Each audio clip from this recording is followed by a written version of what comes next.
গতকাল গভীর রাতে অস্ত্রসহ হরিশ্চন্দ্রপুর পুলিশের হাতে ধরা পড়ল এক ব্যক্তি। ধৃত ব্যক্তির নাম বীরবল মণ্ডল, বয়স 33 বলে জানা গিয়েছে।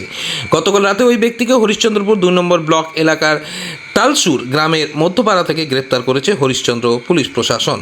তার কাছ থেকে 1 রাউন্ড গুলিসহ একটি 1 শাটার বন্দুক উদ্ধার হয়েছে বলে পুলিশ সূত্রে জানা গিয়েছে।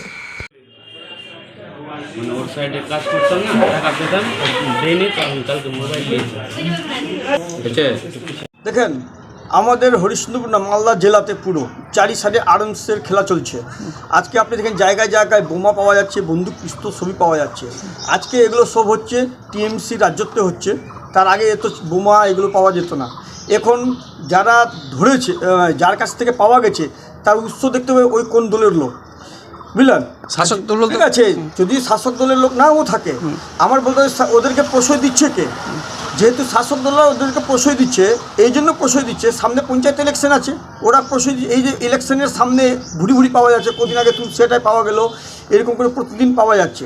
আমরা বলবো প্রশাসনকে, যেভাবে আপনারা সক্রিয় হিসাবে এগুলো ধরছেন, আরও সক্রিয় হিসাবে এগুলো ধরপাকড় করেন, যাতে পঞ্চায়েত ইলেকশনে কোনো রকম গণ্ডগোল না হয়, কোনো অশান্তি না হয়, বুঝলেন?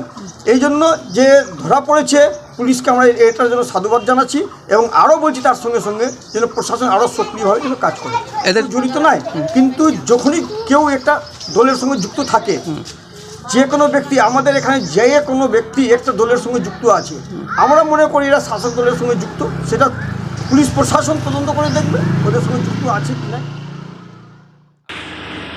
শুনেছি রাত্রেবেলা একজনকে আর্ম সমেত পাওয়া গেছে, কিন্তু তিনি কি সে ব্যক্তি কোন দল করে আমার জানা নাই, তবে সে হাতিয়ার সমেত ধরা পড়ছে, আইনের মতো চলবে। এই বিষয়ে আমাদের দলের কোনো মন্তব্য নেই। বিরোধী দল বলছে এগুলো এসব তৃণমূল দায়ী দিচ্ছে, এভাবে ভোটের প্রাক্কালে এইভাবে একদমই মিথ্যা কথা। আমাদের তৃণমূল কংগ্রেস দুষ্কৃতীদের আশ্রয় দেয় না, এই ব্যাপারে কোনো প্রশ্রয় দিতে না, আইনের পথে চলবে।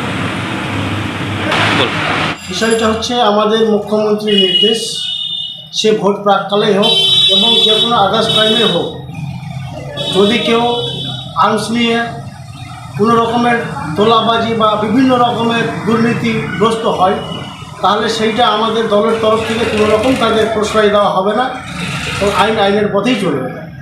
আপনার পরিচয়? মাননীয় চেয়ারম্যান নাম?